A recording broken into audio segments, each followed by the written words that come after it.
কিছু মৃত্যু আর হলজে নাড়া দেয়।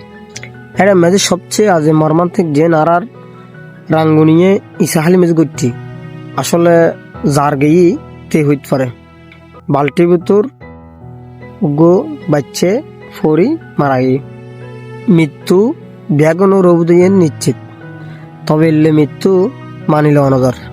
সুতরাং এখন যেভাবে বাল্টিত ফোয়া ফরি মারা গিয়ে এরকম যাতে আর হনুমিকে নয় ফান আর রাঙ্গুনি হোক চট্টগ্রাম হোক জেডো হোক না কেন আসলে ফোয়াশা কোন সম ফরিও এলে গুরু ফোয়া যদি মর্মান্তিকভাবে মারা যায় কেন আসলে বহুত আঘাত লাগে।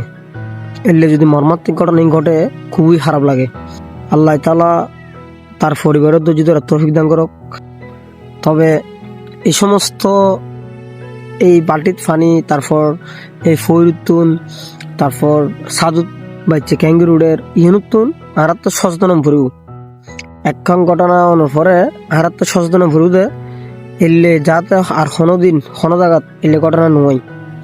তবে অ্যাক্সিডেন্ট তো আছে, তবে সব সময় সাবধানতা বাজার হামবালা সচেতন ভরিও। আজিয়ে এই বাচ্চা মরে গিয়ে তবে আর সতর্কতা করে দিই।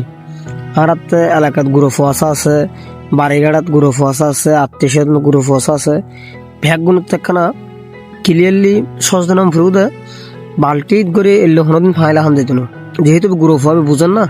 তারপর ফোরটা হাতে যদি এলে গাড়ি রাস্তার হাতে যদি এলে গুরু ফোয়া থাকে সবসময় খেয়াল রাখবেন। এই সমস্ত মানুষের জানান দিও যাতে মানুষ সচেতন হয়।